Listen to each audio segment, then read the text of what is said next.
Hey guys, and welcome back to Cherry Blossom Corner. Today we're playing more Drops of Death. Last time we got through most of the prologue, so let's get back into this. I think going to the lab might give me a little bit more information about the crime scene. Even though I should stay here and wait for Edwin, I'm gonna go to the lab. The thought of hearing about the crime scene makes me feel queasy, but if it could help bring an end to this, I can't refuse. Sorry, Fawn, but Detective Singh wants to explain something to me at the lab. Oh, don't let me get in the way of this high-stakes detective talk.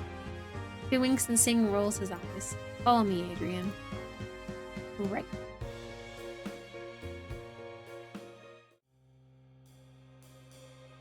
My bad feeling worsens when we get to the lab and Singh pulls up a display of numerous photographs of the crime scene, along with the data from tests they conducted.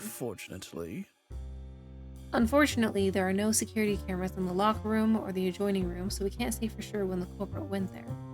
However, the security camera in the lobby showed the figure was covered from head to toe.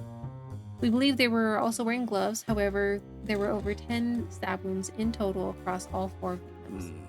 Stabbing someone involves violent thrusting motion that typically cause the assailant's hand to slip forward, often leading them to cutting themselves on the blade. Additionally, the first victim had defensive wounds that suggest he fought back. However, there were no traces of blood from a 5th person. Unfortunately. We couldn't find any other unidentified DNA at the scene either, though most people here wouldn't have a criminal record and are therefore unlikely to be in the DNA index system. It sounds like the culprit planned carefully.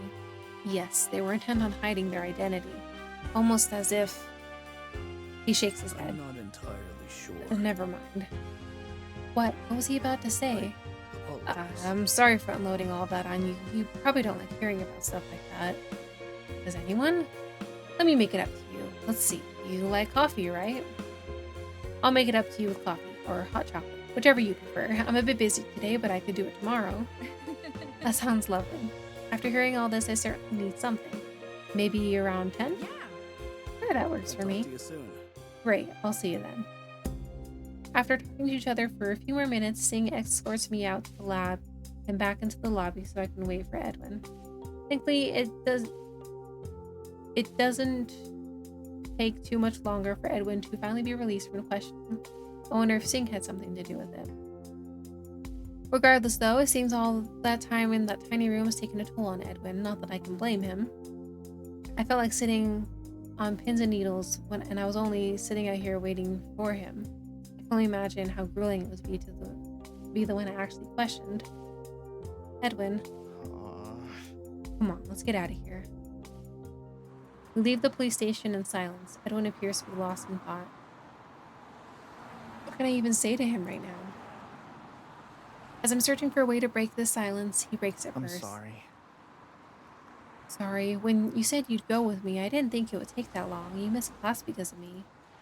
It's fine, I'm sure I didn't miss anything critical. Sure. Our walk continues in awkward silence as we get closer to the streets that lead to the campus. It's late in the day, it hardly seems worth it to go back, but if I say that out loud, Edwin might feel worse than he already does. Did he ask you anything? The sudden question takes me by surprise. Coming out of nowhere like that, it's not clear what he's talking about. I give him a puzzled look. Huh? Who? His jaw clenches. That detective. Singh, he was talking to you, wasn't he? Oh, yes, he did ask me a few questions. About what? Everything, really. You, the fraternity, anything he thought could help the case, I guess. Edwin snorts. You mean anything that might help him pin this on me? Now, that's not fair. I know the police gave you a hard time today, but I don't think Detective Singh wants to pin the case on anyone. He wants to find the true culprit as much as we do. You think he's a great guy, huh? From the few times we've talked, yes. And here I thought you were a good judge of character. Did he do something to make you dislike him? Besides acting like I'm a murderer and giving me the 3rd degree? Let's see, there's also the fact that he has no personality. The guy could be carved out of stone for all the emotion he shows. Seriously? Come on, he's not that bad. He might seem a bit standoffish at first, but he's always been polite enough to me. He even offered... I stopped myself, but it's too late. Offered? What did he offer? I rubbed the back of my neck. To take me to get coffee tomorrow morning. Wait, what? He what? There's nothing wrong with inviting someone out for coffee. Let me guess, you said yes, didn't you? Yes, I did. Well, things certainly are pressing, aren't they? First, you were working together for the sake of the investigation, and now you're going on a coffee date. He emphasizes the word date, which makes the heat rush to my cheeks. I shake my head. Singh gave no indication he was thinking anything of the kind when he invited me. He'll make more out of this than it is. He wanted to do something nice after he told me some of the gruesome aspects of the case. So he creeped you out with murder details, and you still agreed to go out for coffee with him? He's a homicide detective. It's not like he can ignore the unpleasant parts of the case. Besides, he didn't spring it on me out of nowhere. I wanted to learn more to have a better understanding of what happened.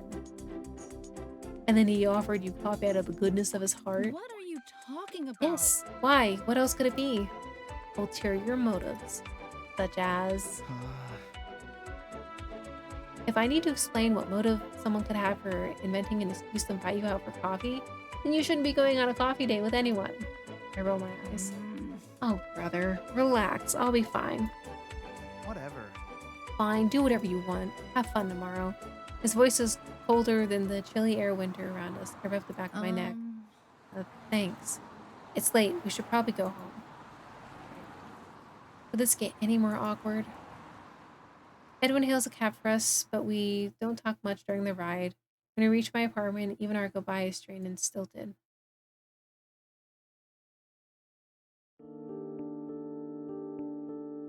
Inside, I settle down on the couch and turn on the TV for more background noise than to actually watch anything. I'll have to do my homework and catch up on classes I missed, but right now I want to relax. I hope Edwin doesn't continue making a big deal of me talking to Singh. I can't ignore the lead detective on the case. I have to talk to him for the sake of the investigation. Besides, he's not bad company. More importantly, there's no reason he and Edwin should be enemies. I can't picture them becoming best friends, but it would be nice if they at least got along. It would help the investigation go more smoothly too. The problem of getting Edwin and Singh to overcome their differences occupies my mind as I watch the TV without really seeing it. Singh will mistrust Edwin for as long as he's a suspect in the case, so it might be better to work this problem from the other end. Let's see. I could point out to Edwin that since I might be in danger, sticking close to a detective is the safest thing for me. Plus, I'm sure it won't be long before they can rule out Edwin as a suspect, and then there won't be so much tension between them. When I think about it like that, the problem doesn't seem that bad, at least not compared to other problems I'm facing, like the murder investigation itself. Hopefully all these things can be resolved together. Who knows, maybe they'll find a culprit tomorrow. The killer can't keep covering their tracks forever. Tomorrow is a new day. Oddly enough, I find myself looking forward to what it will bring. Day 4, Thursday. I don't know, there's a lot of evidence going around. Okay. In the morning, I get in touch with Singh and he lets me know where to meet him. The coffee shop isn't one I've heard of, a lot about on campus. The customers inside look like a mishmash of hipsters, grad students, and young parents. A bit of an odd crowd for a cop, but then again, he might have picked it hoping I would like it. I find an empty table and sit down to wait.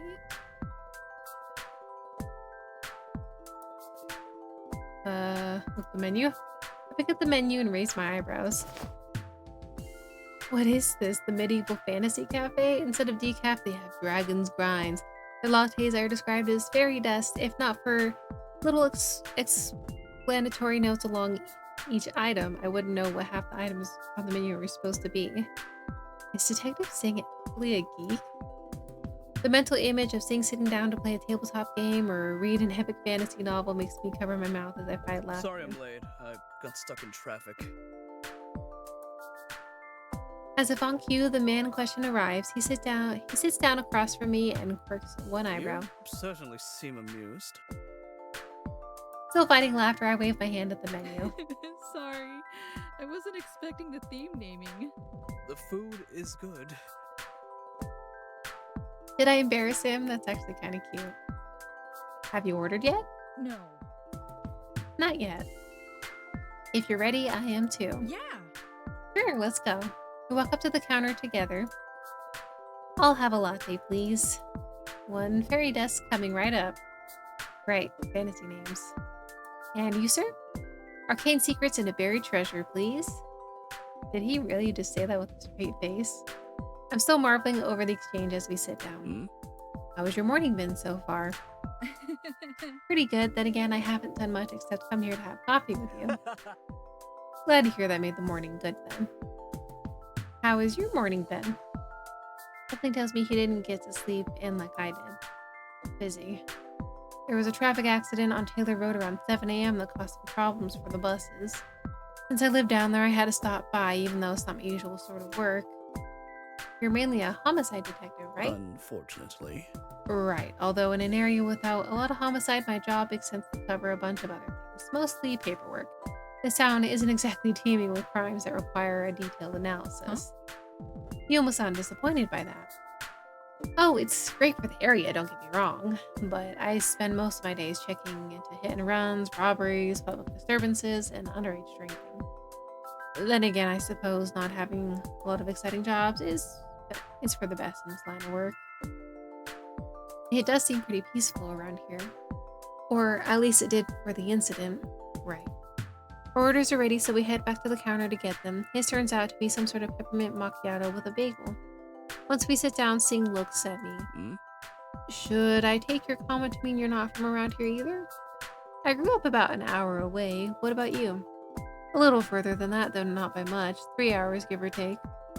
I went out of state to get my degree, though. It was recommended to me. I suppose it had its benefits, but it also had some downsides. Then again, it might have gone better if I had done better socializing. That's never been my strong point. You seem to be doing all right today. Maybe. So what made you decide to work here? I didn't. It was an assignment. He looks down at his coffee. Ask about the assignment. Assignment? It's exactly how it sounds. I joined the force in my hometown, but was told to come here. When you get an order like that, you listen. I see. He continues to avoid eye contact with me. This might be a touchy subject. Did you always want to be a cop? Detective. Huh? I always wanted to be a detective. I'd rather be investigating a case than doing paperwork or handling minor calls. When I was a kid, we were given a whodunit project to help us with critical thinking, putting all the pieces together, searching through clues to find the answers. It was the sort of thing that really appealed to me. In the end, though, I'm just one piece in the criminal justice chain. I won't be dramatically swooping in to take down the bad guy like I thought as a kid. And most of the time, I'm stuck doing paperwork. Sounds like it must have been rough to get used to. Yeah. I should thank you, though. At least this murder case gives me something interesting to do. He winces. I apologize. Sorry. Bad joke. I shouldn't joke about things like that. It's Thank fine. you. And thank you again for the coffee. You're welcome. Now I'd rather keep my mouth shut before my bad sense of humor gets me owing you another cup. Then again, that wouldn't be so bad. Is he saying he enjoyed today? Hmm? You have classes today, right? Do you want to ride to campus? Sure. Yeah. That would be great. As soon as we finish up, we head out to his car together. Sorry if this draws any unwanted attention to you. I have a regular car for outings like this, but since I came straight from work, I didn't get a chance to go back for it. It's fine, I don't mind. When we reach campus, Singh stops the car near the sidewalk. Is this good? Yes, this will be fine. Thank you again for the coffee. I had a great time. Talk to you soon. Glad to hear it. I'll keep you updated if anything new happens with the case. I'm running a little later than usual, but I should be able to make it to class. I'd better head over to Willard for my first class. It's a decent walk from here, so I set off at a brisk speed. The brisk morning air makes me shiver, so I quicken my pace even a little more. Distracted, I nearly collide with someone and catch myself just in time. Sorry, it's you. We stare at each other for a moment. She breaks the silence first. You know, for some reason, I feel like I know you better than I do. Sorry, that probably sounded weird. I mean that when I see you around, I feel like I should say something even though we barely know each other. It's not weird, I feel the same way. You do? We're both involved in this case after all. There aren't a lot of people who know what we're going through. Yeah. She looks down at the ground. How are you holding up? As well as can be expected, you. Same. He looks up and gives me a pained smile. I'll see you around. I'd better get to class, but it was nice talking to you. Bye. You too. We part ways and I look back over my shoulder after her. I know she's a suspect, but right now, it just seems like she's suffering. Here's hoping we can get this resolved soon for all our sakes.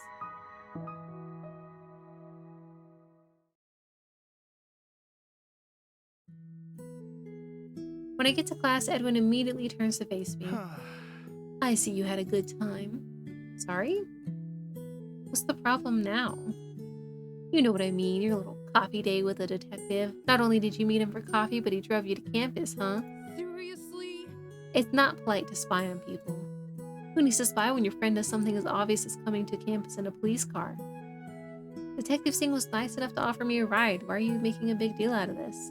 Whatever. You're right. I suppose I should be delighted that my best friend is getting all cozy with the detective trying to make me out to be a murderer. That's not fair, and you know it. He's just trying to do his job. Hey, do you have to have an argument right now? We've got a quiz today, and you're making me forget the little I managed to memorize. Startled, I look at Riley and then glance around. Several of our classmates are looking at us. We must have been louder than I thought. Sorry. Yeah, sorry. We turn back to our desk and avoid each other's gazes for the rest of the class. Some time later.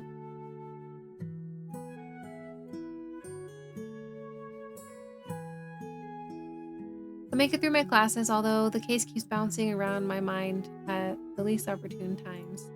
Edwin catches up to me as I start to leave. Hey, Hey. What? I'm sorry. Sorry about what happened earlier. I guess I'm a bit stressed. Well, alright, I can understand that. Come on, I'll walk you back to your apartment. You don't have to. It's not safe for you to walk alone right now, or are you planning to get a ride from the police? I groan at the implications in his tone. Fine, let's go.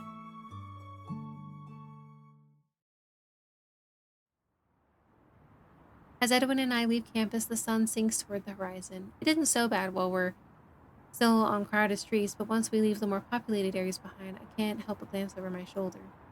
Come to think of it, I'm glad I'm not walking home alone. Even sticking to the main streets, we can't entirely avoid dark areas. One streetlight has gone out, and the dark stretch of road up ahead looks especially ominous. It's like there's no avoiding it. Right. We pick up the pace in unspoken agreement and hurry down the dark road until we at last return to the better lit areas. My apartment building is a welcome sight. Thank you. Thanks for walking me home. Don't mention it. I'll be fine from here. I start towards the doors.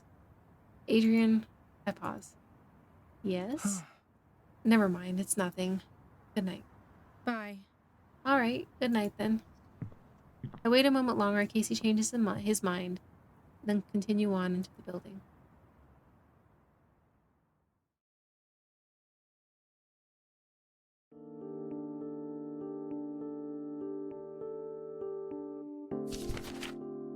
Inside, I put my things down and stretch. I have some homework I could work on, but right now I'd rather relax and forget the nerve-wracking walk home. It's hard to focus on marketing when every shadow outside reminds me I might be in danger.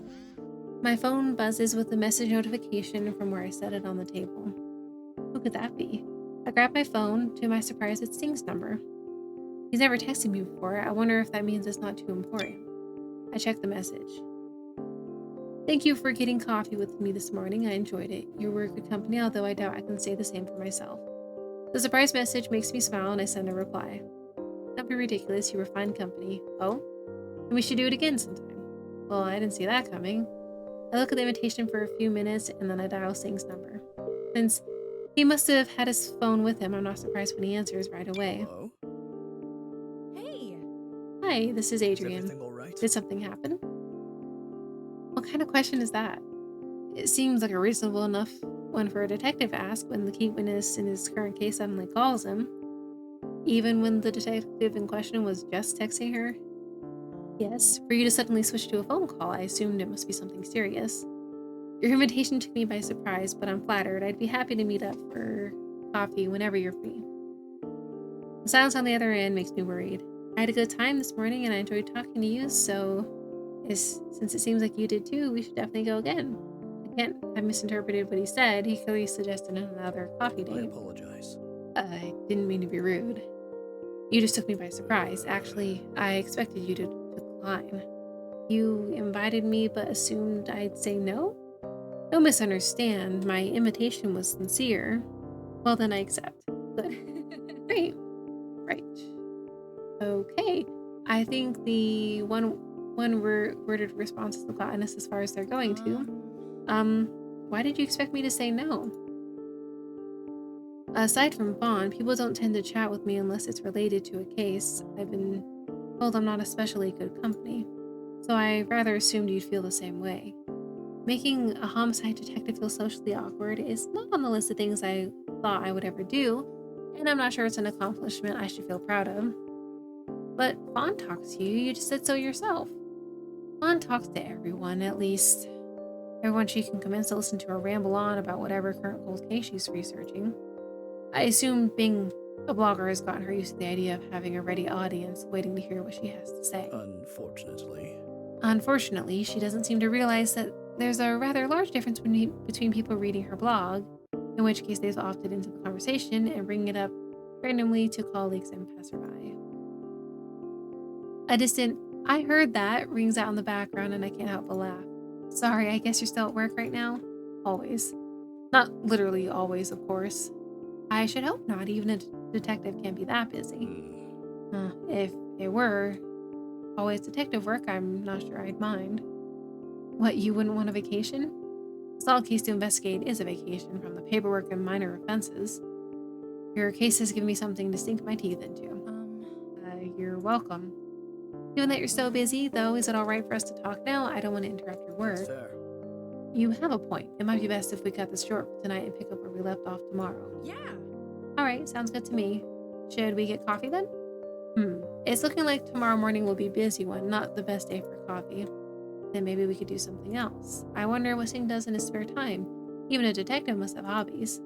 Wait, it seems implausible, and yet I can't help but think back to the cafe and its fantasy themes. Could Singh actually be into things like that? I can't picture it. How is it that I can hear you overthinking things? Huh? It must be the extended period of awkward silence. Sorry, I was just wondering if we might find something to do since we're both free tomorrow. That's not a bad idea.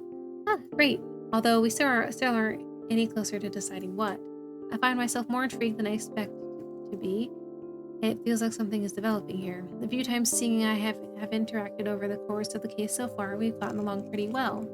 Friendships have started under stranger circumstances, so then I'll get in touch with you tomorrow once I have a better idea of how things look. Is sending a message all right? Sure, that'll be fine. Knock the door cuts through the conversation. Who could?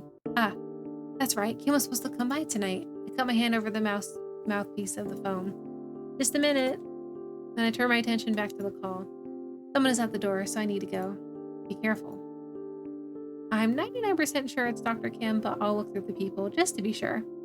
Alright, I'll let you go. Don't keep the good doctor waiting in the hall. Talk to you later.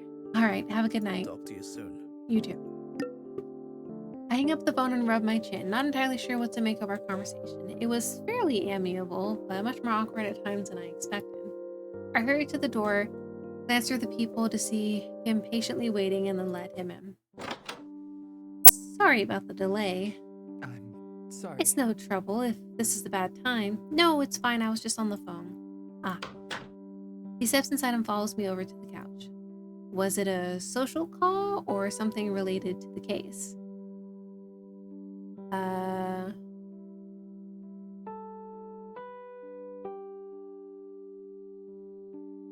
It was about the case. That answer is only partly true, and I look away. Kim studies me for a moment, but he doesn't question me about my reaction. I see. Well, as important as it is, try not to let the case occupy your thoughts too much. Dwelling on it won't do any good. Right. We sit down together, and Kim makes a note on his Has anything notepad. changed since our last session? Anything you want to talk about? Well, I've been seeing a lot of the detective in charge of the case. Detective Singh? That's not a surprise, since he's actively investigating and you're the prime witness. It would be stranger if the two of you hadn't been in contact again. Sure, Of course. Come to think of it, he might be a good person to ask. If I remember right, when they were talking to each other, he called Singh by his first name, just like Fawn does. You know Detective Singh pretty well, don't you? As well as anyone does. What does that mean?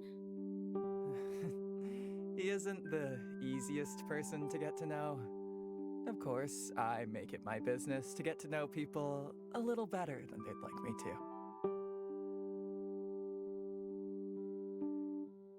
Should you be admitting that out loud?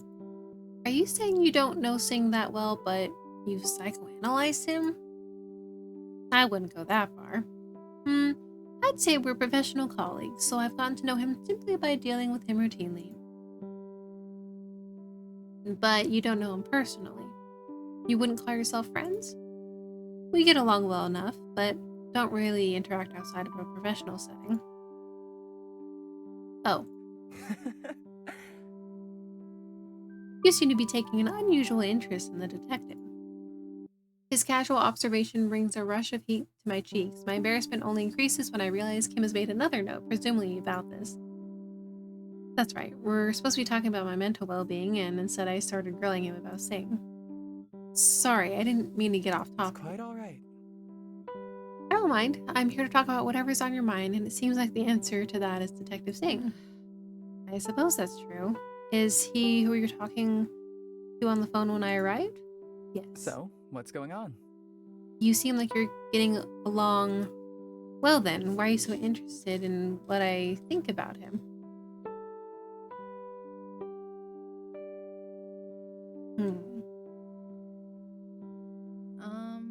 He makes me nervous. Nervous? How so? Well, I think back to my conversation with Singh to try to figure out exactly what it is that gives me such an odd feeling. Sometimes he seems so serious about everything, like he couldn't crack a joke if his life depended on it, but then he'll make a joke about murder. Or he'll get so impassioned about talking about his work only to complain about it in the next breath. I can't get a good read on him. I guess that's the main thing. Kim rubs his chin. His notepad sits forgotten as he studies me. At last, he speaks again. I don't know Singh well enough to give you the answers you're looking for. If he genuinely makes you nervous, you might want to limit your encounters to a professional basis. I'd feel bad if I did that and it turns out he just has awful social skills, which isn't out of the question. Think about it like this. If you can't read his reactions, then you might try examining your own. For example, if you think he's being nice, try to decide if his actions really seem nice or if you're stretching it because you want to think he's nice. That sounds complicated. It's never easy. Above all, I say simply to trust your instincts and ask someone else for advice if you need help figuring it out. You don't need to find all the answers yourself. Thank you. Thank you, that actually helps a lot. Glad to hear it. Oh, and don't worry, I won't tell Singh you were asking about him. These sessions are always confidential. Thanks. Now then, is there anything on your mind besides our detective friend? Asking what isn't on my mind might be a better question. Classes are picking up, but at the same time, I feel like the case is looming over me. That's understandable, given the situation. Although, knowing Detective Singh is looking out for me makes it easier, I feel confident that he'll catch the culprit. Don't let that confidence in him make you lower your guard. Don't worry, I've got a good dose of paranoia to go along with that confidence. We spend the next hour discussing the case and the ways I've been coping with the threat hanging over me. Once we're finished, we agree to meet for another session in 2 days, earlier in the day since it's the weekend. After Kim leaves, I make sure the door's locked and finished up the last of my homework. At last, I get ready for bed. My thoughts keep straying back to my conversation with Singh and our promise to meet up tomorrow. Maybe now I'll get to know him better. Kim's suggestion to get advice from other people also sounds like a good one. Fawn might be able to help. I can't really figure Singh out. She seems to get along with him pretty well. Definitely not Edwin, though. Something tells me he wouldn't have an unbiased opinion. Hopes and possibilities run through my mind as I settle down to sleep. Although I have some trouble falling asleep, I find it's less from anxiety over the case and more from anticipation about tomorrow. Day 5, Friday. I'm not going after anyone specifically, I'm just picking what I feel like I should pick, but it seems like I'm trying to almost get on the detective's path, which could be interesting. I'm just seeing how this goes. It's a lot of reading, though. The phone wakes me up in the morning. Ugh, I'm coming, just hang on. And I rub... Mumbling under my breath, I roll out of bed and grab my ringing phone. The blinking screen displays the name Drew, and I rub my eyes a moment before answering. What in the world could my roommate want this early in the morning? Hello? Hey, I hope I didn't wake you. You did, actually. Sorry about that. Time passes strangely when you're on a crazy schedule, you know. You didn't call me to just tell me what a wild time you're having in Las Vegas, did you? No. Her voice grows serious. I called because I heard there were murders on campus and that they still haven't caught the killer. Is that true? Cold pit forms in my stomach. Yeah, it's true. What happened? Someone attacked 3 swimmers and another student at the recreation center. I hesitate but decide not to mention the rest. The fewer people who know about my involvement in this case, the safer I'll be, or so I'd like to think anyway. That's horrible. How are you handling it? I'm doing fine. There's been a big police presence on campus ever since, so I'm sure they'll catch the killer soon. I sure hope so. Just stay safe, alright? I will. Have fun out there in Las Vegas. Play an extra round of poker for me or something. I'll win a fortune in your honor. I'm counting on it. I hang up and look at the time. Too early to be up, but too late to go back to sleep. If I fall asleep now, chances are I won't wake up when I'm supposed to. Since I'm up, I might as well stay up. If Drew manages to win it big, I'm getting her a watch for Christmas. I fix myself some breakfast and sit down to eat. Once I finish, I open my books to get a little homework done. I probably should have finished the night before. While I'm working, a text message arrives. Could you stop by the station when you have time today? I can come by after my classes. Will that work? Perfect.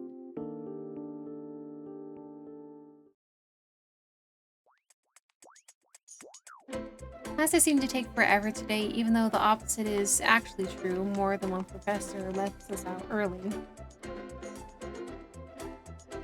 With the Winter Festival planned for tonight, no one is in the mood for classes, and the professors can tell they don't have an attentive audience. For the plans for afterwards, I feel like I'm on a deadline. I catch myself checking the clock multiple times, especially during my last class. Don't be ridiculous. Sing just said to stop by once I have time. Even running a few minutes late wouldn't be a problem. Yeah, when the final class is over, I hurry out the door. Hey. Edwin stops me as I dash down the sidewalk. What's the rush? Are you late for something? Oh, I'm gonna go meet with someone. I don't think I don't have to be there at any particular time, though. Did you need something? How about it? I was wondering if you wanted to go to the Winter Festival tonight. Huh? What? The Winter Festival? Here? Tonight? How could you forget about it now when it feels like it's the only thing I've heard about all day long? Oh, I didn't forget, just I'm not interested in going to the Winter Festival. The words are on the tip of my tongue when something occurs to me. What if Sing wants to go? I can't see him walking around a university festival enjoying himself and eating food from the vendors, but I couldn't have pictured him ordering an arcane secrets macchiato until it happened either. He did say we'd make plans today, so there's a chance he'll suggest going to the festival. What?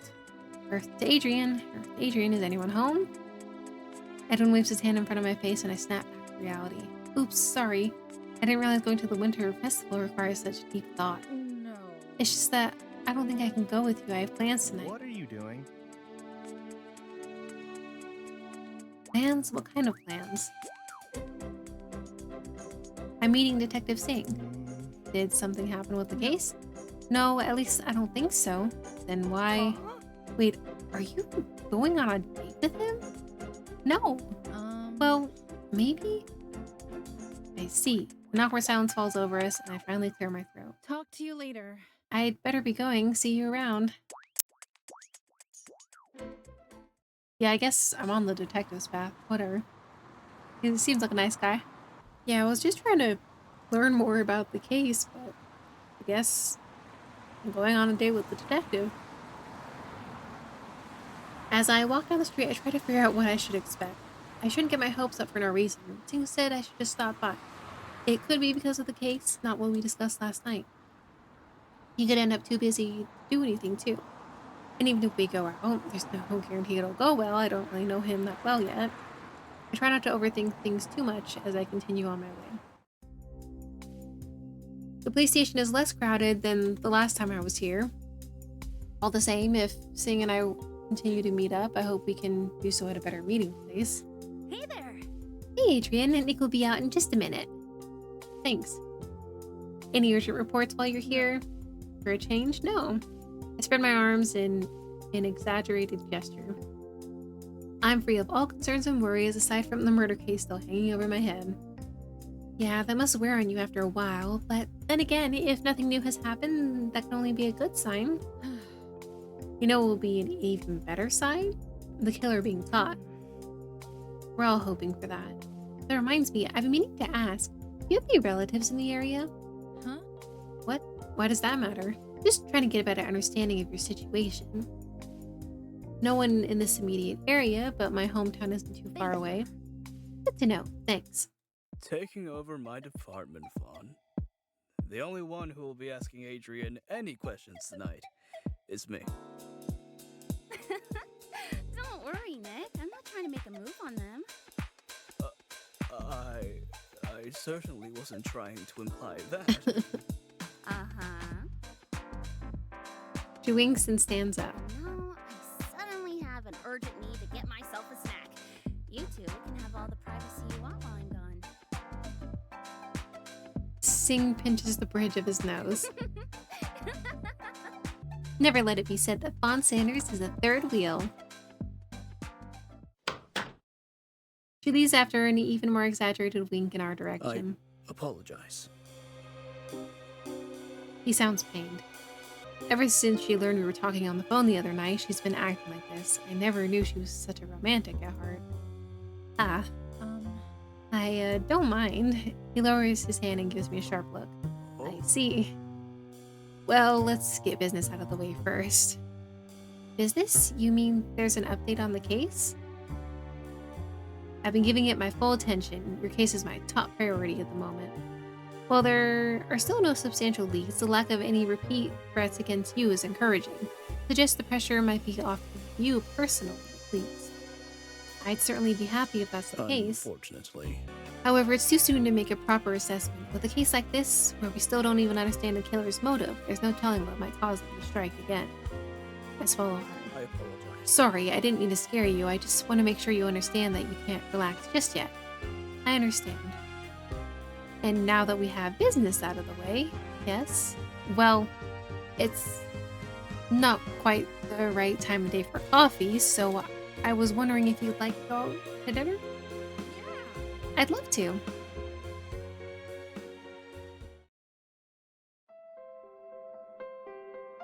The restaurant Singh takes me to is classy and fancy. I've never been in here before, and that makes the occasion feel more significant. He even brought a different car to the station to drive to the restaurant in, so he wouldn't show up in a police car. We sit down at a table together, and I pick up the menu.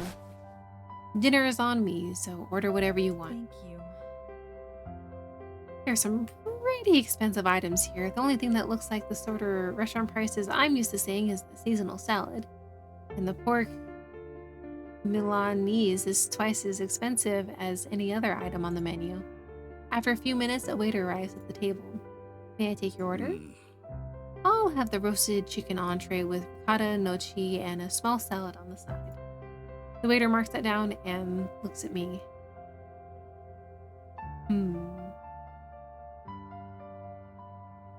Let's get the pork and a side dish.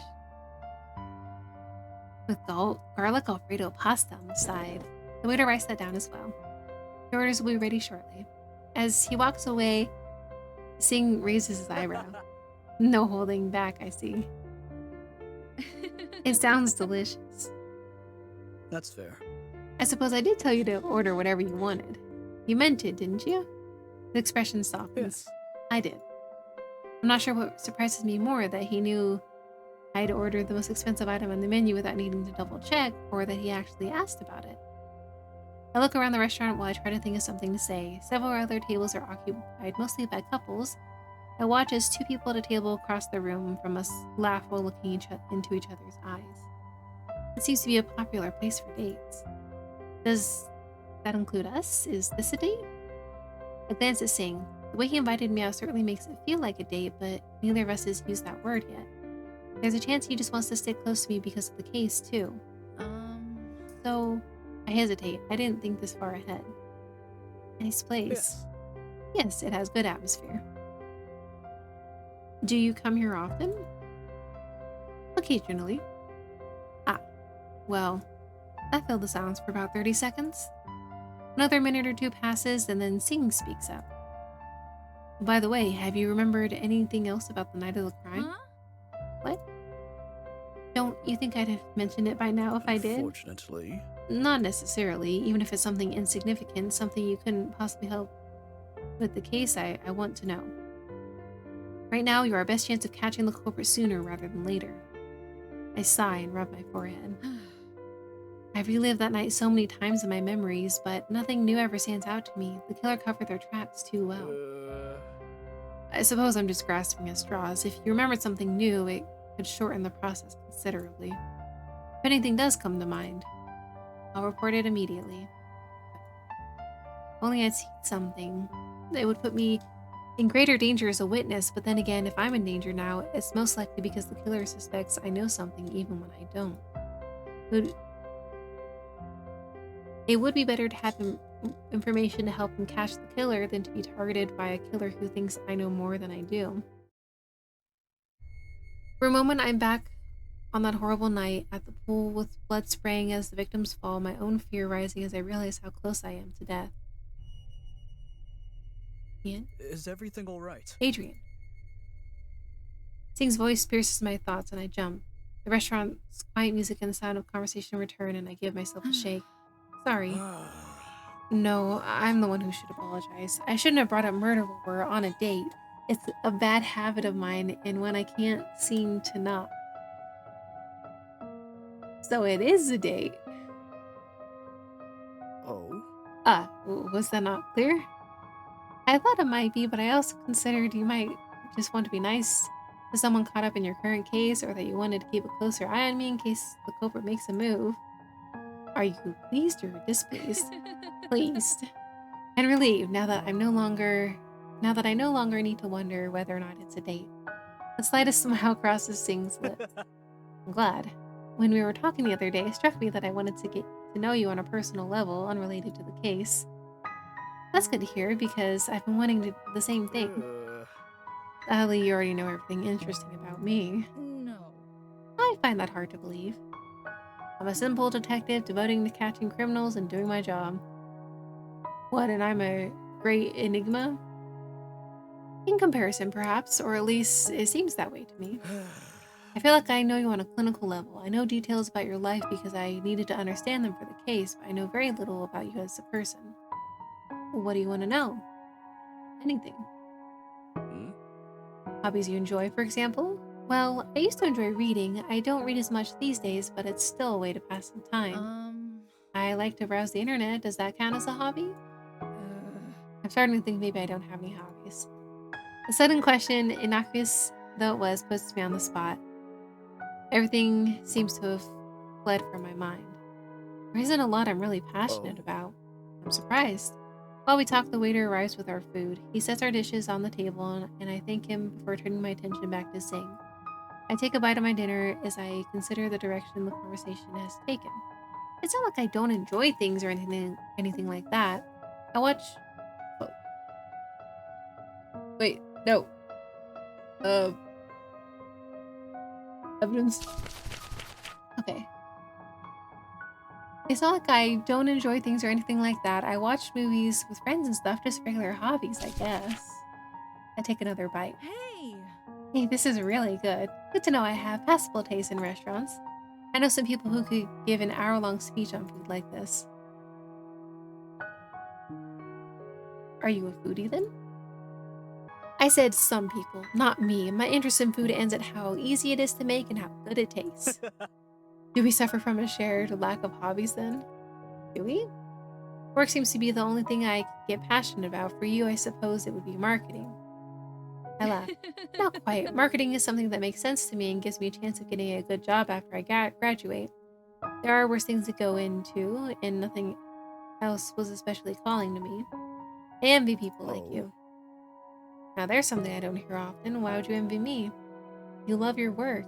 You think it's a flaw that you bring it up without being prompted, but I don't know about that. To me, it just says that you really love being a detective. I suppose that makes sense, but then again, I rarely get to act on that love. It isn't often that I get a case where I can put my skills to the test. But when one does come up, you're there. Thank you. As someone involved in such a case right now, it helps to know that you care so much about your job. Thank you. He seems flustered. It's good to hear things like that from time to time.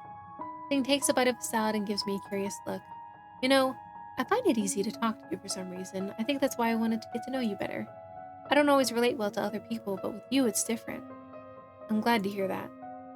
I mean it sincerely too. I hope you didn't take it as a corny pickup line. I don't think I could convincingly deliver a pickup line if I was forced to at gunpoint.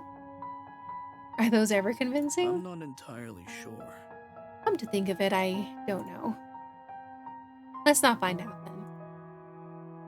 I'll agree to that gladly. He shakes his head. The truth is, I haven't done anything social like this in a long time, let alone going on a date. It's outside my realm of expertise. We could change that. Oh. Yeah. That cafe you took me to has social activities at night, so we could go the next time they have one. I feel as though you're asking me to plunge into the deep end. Oops, I guess I got ahead of myself. Sorry about that. To be honest, I'm not exactly for that sort of thing either. Study groups are about the most I do regularly. I'd rather watch a movie with a friend or two than go to a party. Do you like watching movies? It's certainly a way to pass the time when I have nothing else to do, a temporary alleviation for boredom. Huh? You've been bored? Are you kidding? Out here where nothing ever happens? He shakes his head. Apologize. Sorry, maybe that's going too far. I can't help but be frustrated. Frustrated? I didn't want to be transferred here. I dreamed of working in a big city with constant cases to solve and criminals to catch. I pictured myself as some cool detective like in the movies. How did you end up here? It was strongly suggested, let's put it that way. They needed a detective here, and the higher-ups thought I'd be a good fit, or maybe I just pissed off the wrong person. I've always wondered if I was assigned to this department as a punishment. Come on, it can't be that bad. When I first got here, it felt like I'd been cut off from civilization. I'm guessing you don't see it that way. I suppose how I felt when I first started college, it seemed like there was nothing exciting for you to do anywhere. But you just need to make more friends and look in the right places. Besides, I offer him a wry smile. I've learned lately that excitement isn't always a good thing. He winces. Yes, I suppose your current brand of excitement isn't one anyone would seek out. As we continue eating, we engage in small talk about various topics. Music, movies, books, trying to find anything we can both get interested in. While it's not the most scintillating conversation, it does relax the mood. By the time we finish, I feel much better about Thank everything. you. Thank you for a wonderful dinner, Detective Singh. I had a great time. You're welcome. You're welcome. We stand up, but as we near the door, Singh stops walking and turns to face me. By the way, I've noticed you always call me Detective Singh. Since we're not just associated through business anymore, you don't have to be so formal. I can call you Nick. I can call you Nick? Yes. I spent so time calling him Detective Singh that's going to take some getting used to, but I'm glad. All right. Nick. Singh, or rather Nick, opens the restaurant door for me. After you.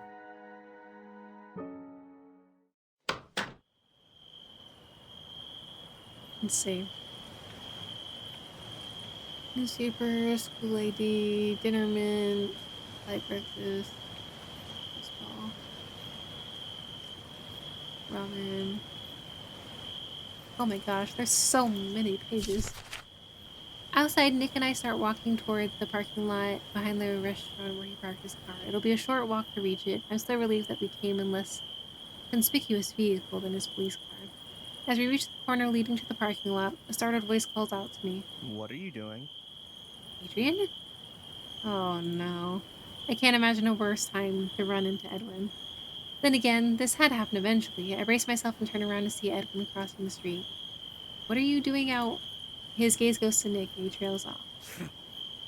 I might ask the same of you. Hmm. Did the two of you come here together? Yes, that's right. Ah, you did say you had plans. Did your plans coincidentally overlap with ours, or was that intentional? The etched Nick's voice makes the hair on my arms stand on the end. I expected jealousy from Edwin and wondered how Nick would react when confronted, but what fills Nick's voice isn't jealousy. It's suspicion. I'm sure it's just a coincidence that Edwin is here. Is it? Yeah. Of course. And it's a lucky coincidence at that. Since I'm here, I can walk Adrian home. It's dangerous for her to be out alone with a murderer on the loose. Apparently, you think I'm quite a bore, but I had every intention of driving Adrian home. Edwin looks from Nick to me and to Nick and then back at me again. I'm interrupting something, aren't I? What was your first clue? Edwin bristles and I speak up before this can devolve into an argument. Nick invited me out for dinner tonight. Edwin blinks at me. He silently mouths Nick to himself, but doesn't say it out loud. An awkward silence falls over the three of us. Then he finally clears his throat. Ah, right. So, Adrian, you want me to walk you home so we can talk about some things? I'm still your best friend after all.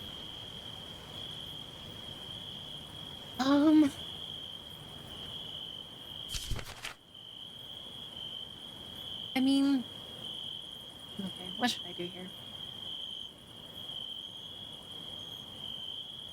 Should I take the ride home? I mean, I did just finish a date with Nick. But I don't want to feel like I'm neglecting my best friend either. But Nick's probably gonna hate that. But I kind of want to see what happens if I walk home with Edwin. Okay, I saved. My friendship with Edwin makes it difficult to refuse him when he cares so much, so I give Nick an apologetic look. No. Sorry, Nick. I'll walk home with Edwin. I see. Have a good night then. Talk to you later. I'll call you later. Despite my regrets, I nod to Edwin and we walk away from the restaurant together. I glance back over my shoulder and see Nick heading towards his car alone. Once he's out of earshot, I glare at Edwin. What was that all about? Did you have to disrupt my date? I thought you would have told me you were going on a date with him. Considering how calm and reasonable you've been whenever Nick comes up, I didn't think that was a good idea. You seem to have progressed from Detective Singh to Nick awfully fast. This might shock you, but most people around here refer to one another by their first names once they become friends, Edwin. He scowls. This is going about as well as I expected. As we continue walking, the tension between us starts to ease. Finally, Edwin sighs. You know, I just want what's best for you, right? I'll protect you. No You're matter important what. to me. If something happened to you, I'd never forgive myself. I know, but you can't watch out for me every minute of the day either. I know what I'm doing. I went out with Nick tonight because I wanted to. Yeah. What happened to the Winter Festival anyway? I thought you were going. It wouldn't have been any fun by myself. Awkward silence falls over us once again. When we reach my apartment building, Edwin walks me to the door. Thank you. I'll be fine from here. Thanks. Anytime. In my apartment, I look around to make sure everything seems normal, and then I get out my phone to call Nick. Hello? It's Adrian. Sorry about what happened earlier. It's fine. Listen to You me should be careful carefully. about spending time with the suspect, though. It's not that easy when the suspect in question is my best friend. Anyway, I didn't want to leave you like that, but I thought it would be the best way to avoid a fight. Is there some way I can make it up to you? Is that your way of asking me for another date? Sure, if you want to take it that way. Something sparks in my memory and I clear my throat. But if you want to do something tomorrow, I think I've got a study session in the afternoon. I've been a bit distracted lately, but I vaguely recall Edwin and Riley talking about it. After that, though, I should be free. I'll talk to you soon. Just drive by the station whenever you get a chance. We'll work something out. Alright. We talk a little longer and then we hang up. Hopefully Edwin will start being reasonable about this. Now that I have time to relax, I sit down on the couch and let myself savor the memories from dinner this evening. We really had a wonderful time. I wouldn't have guessed Nick had a romantic side, but I've been proven wrong. I wonder what our next date will be like. Day 6, Saturday. I don't actually know how many days are in this. This has been a long game. I wake up in the morning and stare at the ceiling instead of getting out of bed. It's hard to believe it's been less than a week since my life was upended. Now the weekend is here at last, a welcome break from the exhaustion of the last few days. Yet, despite everything bad that's happened, I find myself smiling. Part of my thoughts are still in a pleasant haze from last night. I never thought I'd be so close to a detective. In such a short span of time, we've already gone from a professional relationship to something personal. And I feel like we could get even closer to one another once we spend some more time together. Meeting through a murder case isn't the most orthodox way of getting to know someone, but I can't deny how I feel. I shouldn't get too far ahead of myself, though. I'm getting the impression that Nick's business-like attitude toward his work makes a lack of familiarity with social situations. I don't want to misread the signs and move too fast. Well, I'll get a better feel for the situation when we meet later today. With that on my mind to spur me into action, I get out of bed at last. I have a busy day ahead of me. Kim is supposed to stop by in a few hours, and there's also another study session this afternoon. Then after that, I want to drop by the station to see if Nick is free. As nice as it would be to relax, I have too much to do. After a quick breakfast, I settle down and get started on my homework. Once it's out of the way, I'll be able to tell Nick with complete honesty that the rest of my weekend is free. Finally, it's time for Kim to arrive, and I let him in. Thank you. Thanks for coming by earlier today. It'll help me out a lot. Hello. Big plans for today? Just a study session this afternoon, and then I'm going to meet with Nick later. His eyebrows lift. Oh? Nick? Sounds as though you worked through your concerns regarding our detective friend. Yes, more or less. Still hesitant? We're growing closer, but sometimes it feels like I still don't know him. Like you said, he's not the easiest man to get to know. Sometimes I wonder if it's even possible. This is natural. It can take time to get to know someone better. Some people aren't as open with others until they get to know them. Not everyone responds the same way to situations either. There's not really a guide you can follow, but, well, I suppose I'd say you should trust your instincts. That sounds rather imprecise for a psychologist to say. But psychology is the least precise science. You might be surprised at the psychological studies that have gone into trying to understand instincts. Instincts are real. It's not as if they can tell you everything, but think of them like an early warning signal. A warning signal? In other words, if something deep tells you something is wrong, you should be careful. Are you saying you think Nick is dangerous? Not necessarily. Not necessarily, although I don't know him well enough to make a judgment. No, I meant your uncertainty surrounding your feeling toward Nick might be because you're at risk of forgetting about the case and the danger you're still in. I give him a sharp look. How could I forget about the fact that I'm mixed up in a murder case? It seems like the main thing on your mind right now is Nick Singh, and not in his capacity as a detective. Of course, one might argue that being with a detective is the safest place for someone in your circumstances, but that doesn't mean you can lower your guard too much. I know that. I know I have to be careful until the killer is caught. I run a hand through my hair. He's right. This new connection with Nick has pushed the case to the back of my mind. It's like an afterthought. But it's not an afterthought after all. It's a very real risk that I need to stay aware of. It's not that I don't know I'm still in danger, but when I'm with Nick, it feels like I don't have to worry as much. That makes it easier to stop thinking about it. Is it because you think the killer won't target you when you're so close to the detective investigating the case? Isn't that a logical thing to assume? They haven't deduced the culprit's motive yet, have they?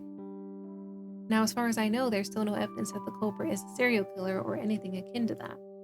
If the crime was an isolated incident and the killer already accomplished their goal, and assuming they don't see you as a loose end, then your logic is sound. In that case, they'd likely hope to go under the radar and avoid doing anything to draw attention to themselves. Right. Think about it like this. But just because that's how you or I would feel if we were in that position doesn't mean the killer thinks the same way. Being close to Nick most likely gives you an additional shield, but it's dangerous to rely on anyone and assume that you're safe from all harm. If I had any information that could identify the killer, I'd have told the police by now. This isn't one of those crime dramas where I've gotten a hold of incriminating evidence without realizing it. I have nothing, and they must have realized that, so why would they target What do you think? What if you were the original intended target and the other deaths were unintended casualties to avoid leaving witnesses? What if the motive is jealousy or something unfathomable? Jealousy? How could jealousy motivate an attack like that? I didn't even know the other victims. I As I said, the other victims could have been incidental. Someone might have been jealous of you for other reasons and targeted you because of that. If that was the motive, spending time with Nick would only fire them up more. Jealousy, huh? I can think of one person who might be described as jealous, but I don't even want to pursue that line of thought. I'm not here to psychoanalyze the killer. If I was in a position to do that, I'd be talking to Nick right now myself. Right, sorry for getting the conversation so off It's topic. quite alright. It's no trouble. In fact, that in itself, he makes a note on his notepad as he speaks with exaggerated movements as if he's doing it deliberately for my benefit, provides some insight. Him and I spend a little longer discussing my feelings about the case and my lessened focus on it. He makes it clear that his main concern is whether or not I'm still taking strong precautions. We scheduled another meeting for next week, and then he leaves. Once I'm alone in the apartment again, I sit down with a sigh. Well, at least I'll be seeing Nick again soon. Can't be much safer of a place to meet than at a police station, right? First, though, I have a study session this afternoon. My conversation with Kim left me more unsettled than usual. I find myself taking extra precautions as I leave, which might have been his goal all along. When I get to the library lounge for a study session, Edwin and Riley are already there. You should have called me. I'd given you a ride. I do too. I sit down across from them and Riley gives me an apologetic look. He's been fretting like a mother hen the entire time. I am not somehow inclined to believe Riley. Then again, perhaps you already had a ride. I should have taken that into account. If you're referring to Nick, he has work to do today. Hopefully that doesn't involve harassing me. Whoa. What did I miss? Who's Nick? Oh great, here we go. Before either of us can respond, the door opens again and Clara joins us. She looks around the lounge. Am I early or is it just us today? No.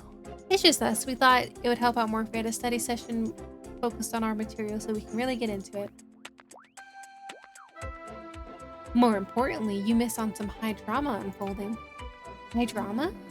He's exaggerating. It's not like that at all. Don't keep us in suspense. Who's Nick? Nick? Some guy Edwin thought Adrian might be with today. Oh. He's just a guy I've gotten to know, that's all. Don't be so modest, Adrian. Nick, also known as Detective Singh, is the detective in charge of Adrian's case. Somewhere between all the brilliant detective work I'm sure he's doing, he found the time to get close to Adrian. Wow, it's like something out of a romance movie. I don't think Edwin's speech had the effect he intended. Indeed, Edwin rolls his eyes. Seriously? Come on, this is a study session. Let's focus more on our classes and less on my personal life, alright? As you wish. Like before, we split up the chapters between us so that we can compile our notes and go over everything together. I managed to stay focused on my work, but as I near the end, I find myself glancing at my phone. Too bad Nick never sends random messages to me during the day. I wonder if he's too busy or if he just doesn't care about that sort of thing.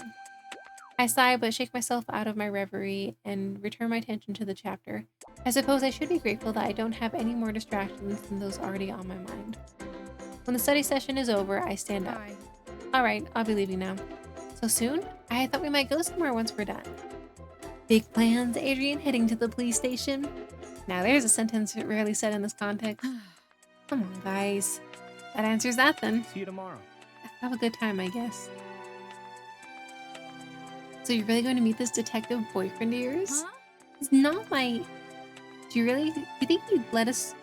Do you think he'd let us ride in his police car? I've always wanted to ride in a police car, except I could never figure out a way to do it without being arrested. Oh boy.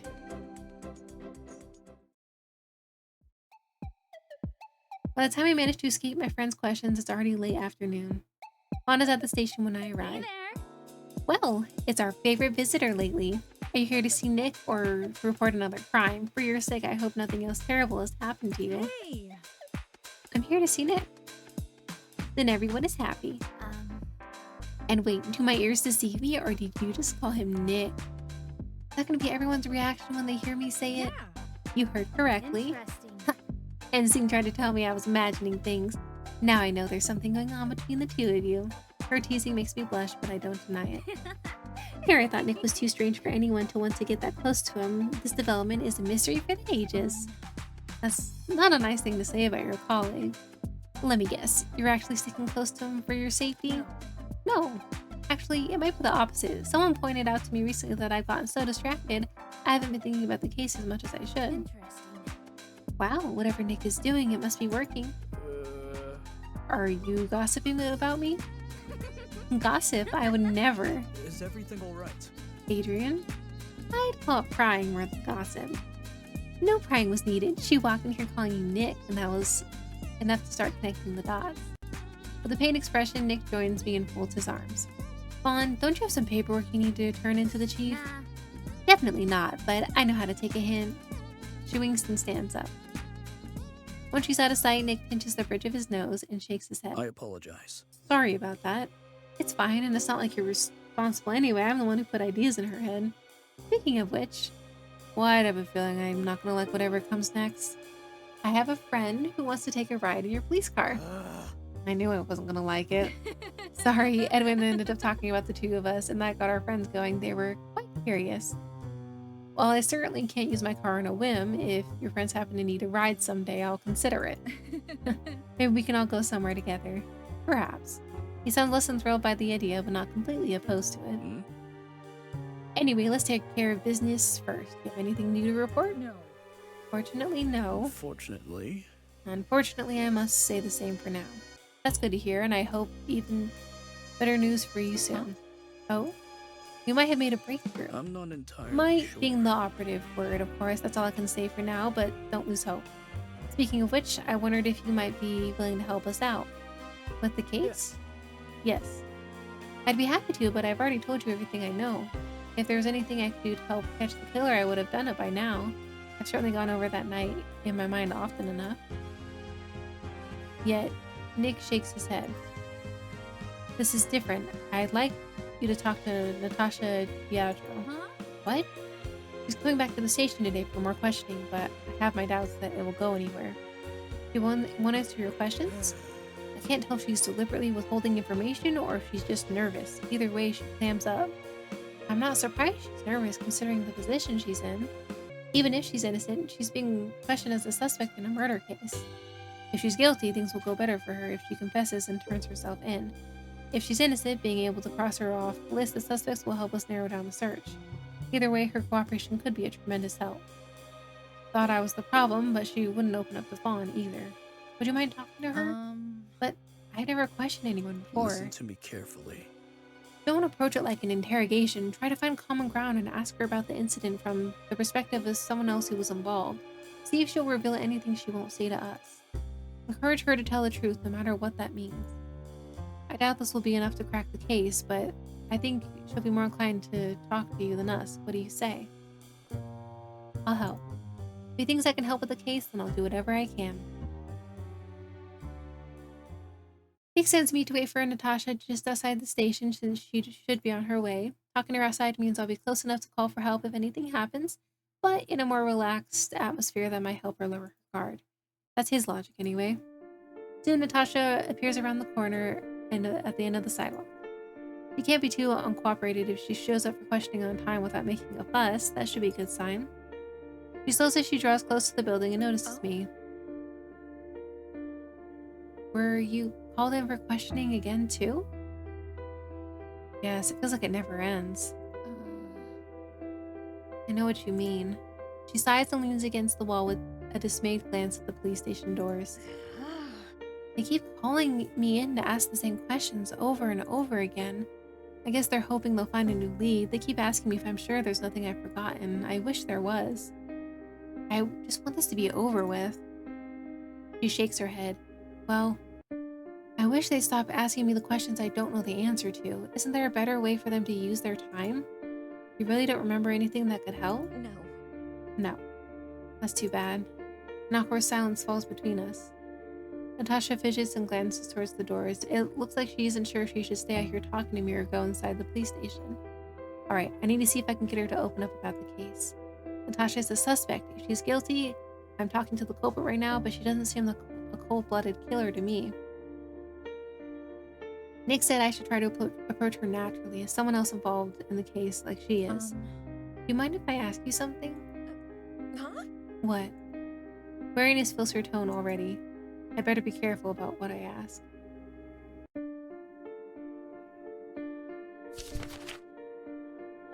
Are you afraid the killer might target you?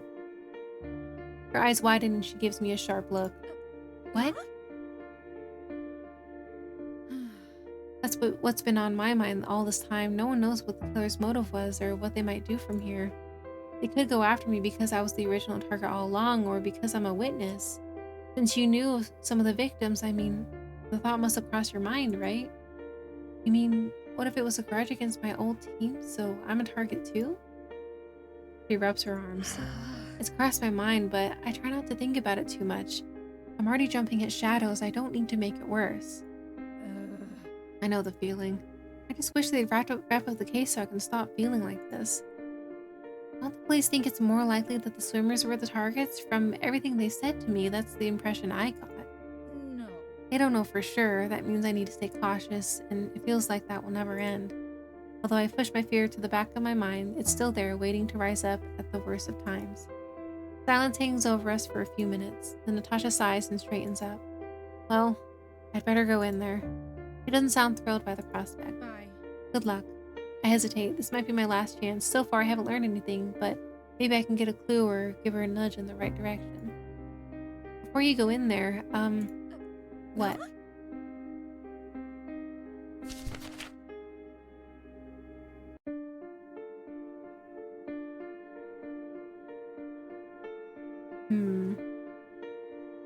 Maybe the culprit will confess. What? If they confess, then we won't have to go through this anymore. It'll be over, so even if you're tired of all the questioning, hold on to that hope. Why would the culprit confess? The police and courts go easier on someone who turns themselves in. If the culprit confesses, they might get a lighter sentence. We're talking about multiple murders. Even so, a voluntary confession has to be taken into account. At the very least, it would sound good at the trial. Maybe the culprit will realize that. If that was meant to make me feel better, I think you would work on it a bit. But thanks. I really should go now. Sorry for taking so much of your time. No, it's fine. It's better than talking to them. I'll see you around. See you around. She opens up the door and walks into the police station. I wait a few minutes so that she has enough time to leave the main area, and then I peek inside. There's no sign of Natasha, so I continue on in.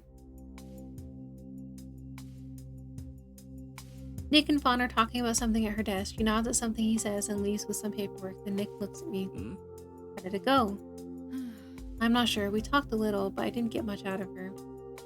Of course, it couldn't be that easy. She seemed receptive enough to what I was saying, though. I think she'll be more cooperative from now on. If that's true, I owe you one. Anyway, thank you for talking to her. Even if it comes to nothing, I appreciate you making the attempt. Yeah. No problem. And now, with business out of the way. Yes? He clears his throat.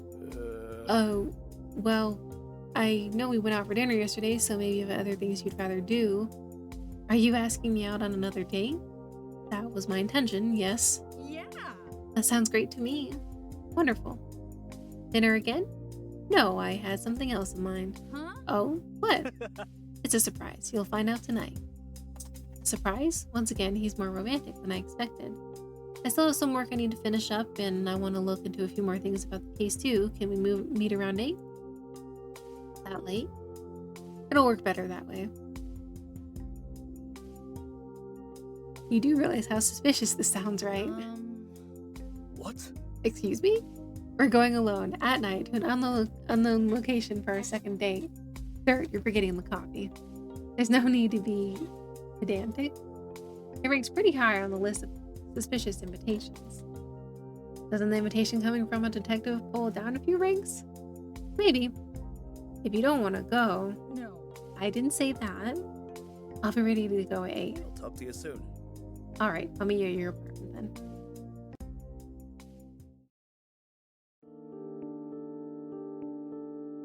I eat a quick dinner in the evening since Nick said our date will be something else, not to mention what a long wait it would be to go without eating. Afterwards, I start getting ready. Since I don't know where we're going, I'll keep things simple. Unless we're going to a formal affair or hiking through the mountains, I should be ready for anything. And he should have the foresight to warn me if it was something like that. As 8 approaches, I gather up my things. Just as I'm about to leave, my phone rings. The screen displays Edwin's number. I answer the phone. Hello? Hey. Hey, Adrian. I was wondering if you wanted to hang out. Maybe we could watch a movie or something? Sorry, but I'm afraid I won't be able to tonight. Maybe another time. Oh. Right. I understand. Any plans for tonight then? Although he asks casually, there's an edge of curiosity to his voice and goes beyond that. He must wonder if this involves Nick. Let's tell him. Nick and I are going out on a date tonight. It's a bit late for dinner, isn't it? That's because it's not a dinner date this time. Where are you two going then? I don't know. There's a long period of silence on the other end of the phone before Edwin finally speaks again. His voice calm enough to be unnerving. I'm sorry. I'm sorry. I could have sworn you just said you don't know where you're going on your date. Well, that's right. He said it'd be a surprise. A surprise? Yes?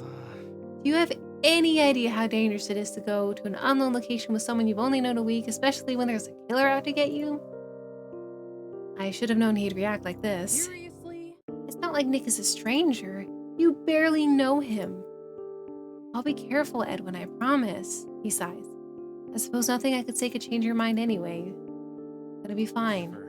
Sure, if you say so. A knock comes at the door and I glance over my shoulder and cover the phone's mouthpiece. Just a minute. I return my attention to the phone. I need to go now, Edwin. I'll talk to you later. Be careful. Just be careful. Bye. Right, I will. I hang up the phone and hurry to the door. After looking through the peephole to make sure it's Nick, I open it. I think I'm a minute or two early, so I hope I didn't interrupt you. No, that's fine. I was just getting ready to go. Shall we then? Although the conversation with Edwin still lingers in the back of my mind, I check to make sure I have everything I need and follow Nick through the door.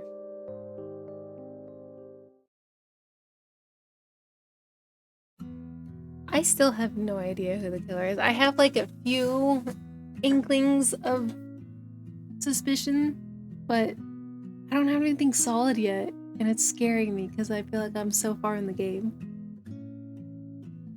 Outside it's already dark. A cold chill in the air makes me draw my coat more closely around myself. Nick leads me to his car, a less conspicuous one we used for dinner yesterday rather than his police car. He opens the passenger side door for me and I get in. Once Nick is inside as well, he pulls out onto the street. His fingers drum against the steering wheel. Are you alright? You seem more nervous than usual. I apologize. Sorry, didn't realize it was that obvious. I'm not used to this sort of thing. What about when we had dinner the other night? Dinner is different. You can have dinner with all sorts of people. Acquaintances, co-workers, relatives, even people you've just met. He glances at me. This doesn't feel like going out to dinner. I think I get what he's trying to say. Everything we've done together so far could be viewed in a platonic light. This is the first clear step we've taken past that line. Come to think of it, we haven't exactly put our current relationship into words, have we? How do you see me?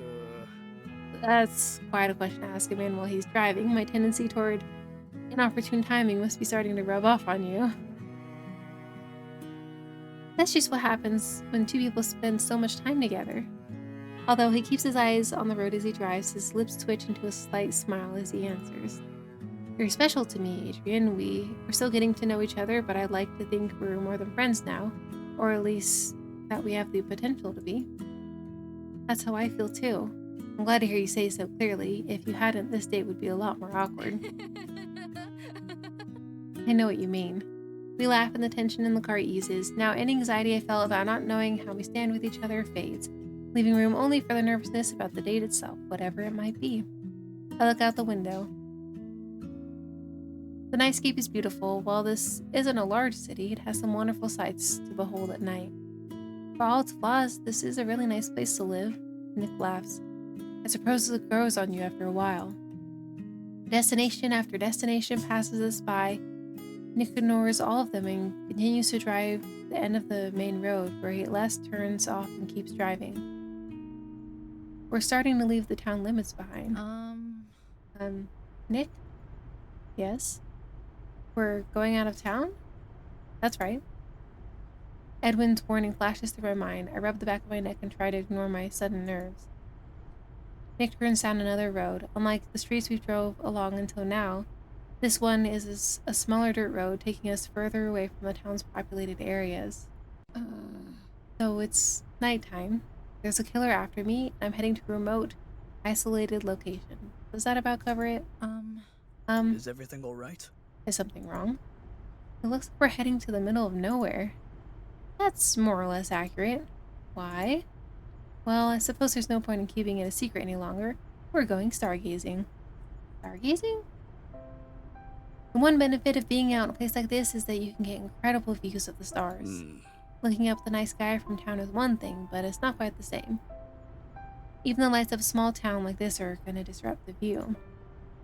For proper stargazing, you need to be far enough from populated areas that the light pollution won't interfere. I've done enough driving around this area that I know some of the more remote spots. There's one far enough from town to provide an excellent view of the night sky. So that's what you picked for our second date? Sure. Yes. And yes, I thought it would be, he seems uncharacteristically flustered. Romantic. I can't deny that. Going to a remote spot at night to look at the stars is certainly a romantic idea.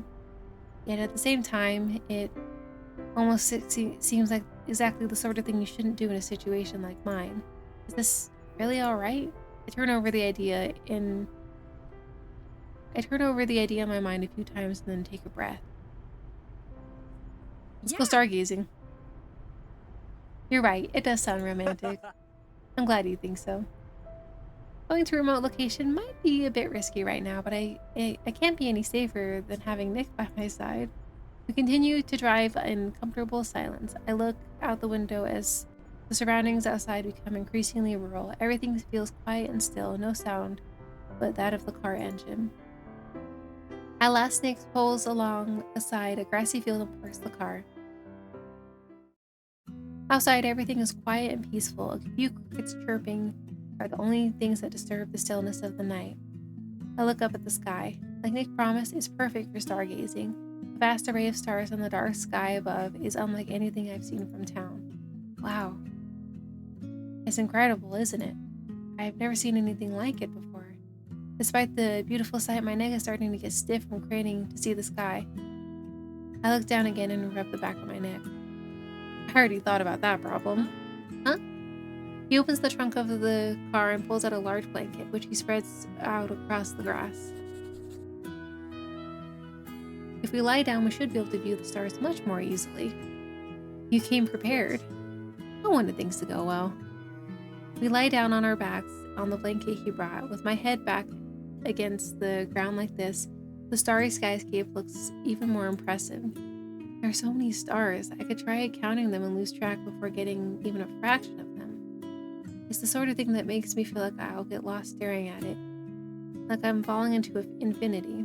It reminds me of the vastness of the universe, but at the same time, it makes me more aware of the man alongside me. I turn my head to look at Nick instead. He glances toward me. Yes? Thank you. Thank you for bringing me out here. Do you know a lot about the stars? I'm afraid not. I just enjoy the view. I can't fault you for that. I don't know much about the stars either. Seeing this, though, almost makes me want to learn. It's an impressive sight. I'm just glad the weather held out. If we clouded up suddenly on our way here, we'd be at a loss right now. A clear sky like this is necessary for such a wonderful view.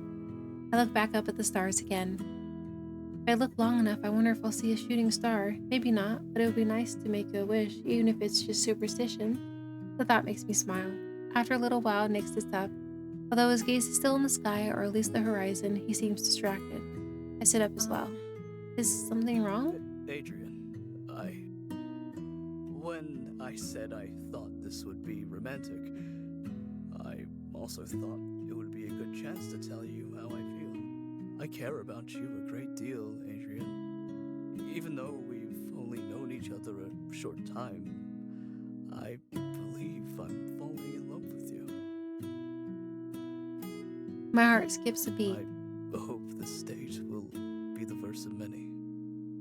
Nick, I feel the same way. Okay, we're just doing this. Okay.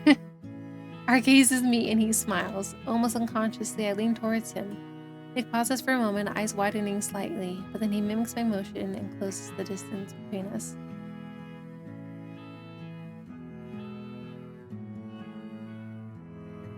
Oh, look at this.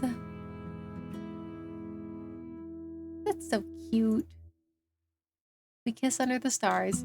It's soft, hesitant on both of our parts, but somehow the stars shining above us and the stillness around us makes it feel less awkward. Heat rises to my cheeks and I look into Nick's eyes. Adrian. You did pick a good choice for a romantic date. He smiles faintly and draws me closer. I reach up and run my fingers through his hair, heart pounding. I don't need that shooting star after all. My first wish has already come true. As long as Nick is by my side, I don't need to worry about anything else. We kiss softly a few more times, then pull apart to look into each other's eyes.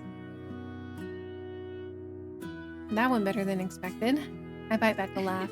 I think that's probably on the list you shouldn't say after kissing someone, but I'll let it slide. I meant in regards to myself. Well, you did just fine, wonderfully in fact. I'm glad. This is the first time I've ever done anything like this. Again, you're off to a wonderful start. I'd happy to help you practice, though. Should we stay a little longer? Yes, I'd like that. We settle back against the blanket again and look up at the stars. The uncountable stars in the sky hint at the countless possibilities that awaits us now. If only this case would come to an end. I sigh. Is everything all right? Adrian? Sorry, just wishing every day could be this nice. Well, I'll do my best. I glance at him and smile. Thank you. He reaches out and takes my hand. We look up at the stars again, and this time their promise seems more wonderful than ever. We stay there late into the evening, gazing up at the stars side by side. And I didn't get murdered. A few days later, I stop by the police station to see Nick. He looks like he has a headache, although he sets aside his paperwork when he sees me. Hello, Adrian. Thank you for stopping by. Is something wrong? Unfortunately. Well, I suppose there's no avoiding it. You'll have to be told sooner or later. I'm starting to worry we won't ever solve this case. Huh? What? Unfortunately. All the evidence is inconclusive. Every lead I thought we had turned out to be a dead end. The pieces we have aren't enough to lead us to the killer, and the more time passes, the less likely it becomes that we'll find something new. I can't believe this. No, I can't believe it. All this time, I've assumed the police would find the killer eventually if they had enough time. To hear Nick, of all people, say that he thinks it's not going to happen is staggering. The good news is it looks like the killer isn't going to make another move. Can you rely on that? It's a matter of viewing the current situation through the lens of psychology. There's never any indication that the culprit was a serial killer, so it was likely an isolated event. In that case, the killer likely realizes that they'll get away with it if they keep their head down. By now, they must assume that you don't have any information that can lead to them, so it's in their best interest not to act against you. But we still don't know their original motive. That's fair. True. That's why it pays to be cautious. I don't intend to lower my guard completely, but I just want to prepare you for the possibility that we might never solve it. Well, maybe Fawn will solve it on her blog someday. It's not very funny, but I laugh weakly nevertheless. Adrian, his voice turns serious and his gaze softens. If you still feel unsafe, I want you to know I'll do everything I can to protect you. Thank you. Thank you. I feel better knowing that you're around. In that case, would you like to head to the cafe and grab a coffee? I've stared at this evidence so much, it's starting to look the same to me. I could use some coffee too. He puts away his papers inside a desk drawer, and we start toward the exit together. As we leave, Fawn passes us on our way in. Oh, heading out so soon? We've decided we desperately need coffee, courtesy of the very real possibility that Adrian's case will be one of the cold cases you love so much. So it's really starting to look that way, huh? I think something like that would happen right here in front of me. It's amazing. That's not the word I'd use for it. No. Me neither. Well, just try to keep your chin up, Adrian. If Nick is considering closing the case, it must mean he doesn't believe there's any danger to you anymore. Right, thanks. Besides, isn't there a sort of artistry to it? Artistry? I always believed that there was no such thing as the perfect crime, that every crime had its flaws that would eventually bring the truth to light, but the culprit in this case has left no evidence behind. The perfect crime was finally committed. A detective shouldn't sound this excited about a criminal getting away, Fawn, especially not in front of someone involved in the case. Oops. Oops, guess I got a little carried away. Sorry. Sorry about that, Adrian. Right. Still, I have to admire the artistry behind it. She continues past and Nick shakes his I head. apologize. Sorry, I don't know what's gone into her. Yes, that was strange. I don't know Fawn well, but that seemed like an unusual reaction even for her. Well, all the more reason for us to get out of here. He opens the door for me and I look at him. Lisa's case brought us together. There was one good thing to come from it. But I just can't believe it's going to end like this. The true killer is out there somewhere. They got away with their crime. And I still don't have any real guarantee that I wasn't their target. For a fleeting moment, it feels as if someone is watching me. It passes, but I shiver as I step outside. It was the killer! Oh my gosh! I don't know if I'll ever be able to rest easy again.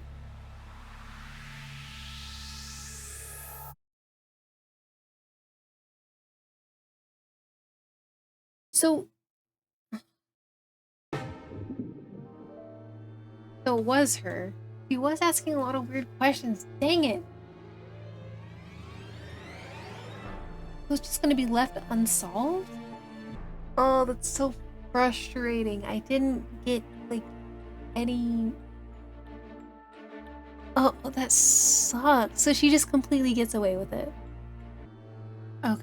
So I was looking at some stuff online. I guess I got kind of an unlucky situation because according to this guide that I found, it's in the Steam community completion guide. So no spoilers for any other routes, but apparently if you go after Detective Singh and Fawn is the killer, you can literally do nothing. So the fact that I went after the detective accidentally, I was just trying to find more out about the crime. The fact that I went for him means that she gets away with it no matter what. So that's crazy. So there's nothing I can do to change it as far as the path that I did, but I think I'm interested in doing another draw. I know at this point I can choose to do whoever I want and pick the killer, but I think I'm going to do another random draw and try a few different options and see where we get with that. Because apparently there's a lot of ending, but yeah, apparently there's something I can do if I go down Detective Singh's or Nick's path and she's the killer. So I just got so unlucky with that. I thought I was doing well and maybe finding more about the case by talking to the detective, but apparently not. So, but we are going to, I guess, do another random draw and see how it goes from there because I'm really intrigued and I'm not satisfied with this ending. So we're gonna do it all over again. I will be skipping anything that I've already seen. So any repeat stuff that's going to happen in the routes, I'm just going to skip them. But I'm excited to see what path we get to try next. So that is going to be it for this one. But thank you guys so much for watching. Don't forget to like and subscribe. And let's see who the killer is next time. I swear if I get Fawn again, I'm going to scream. But I'll try not to go after the detective next time. We'll pick someone else. So, yeah. See you next time. Bye-bye.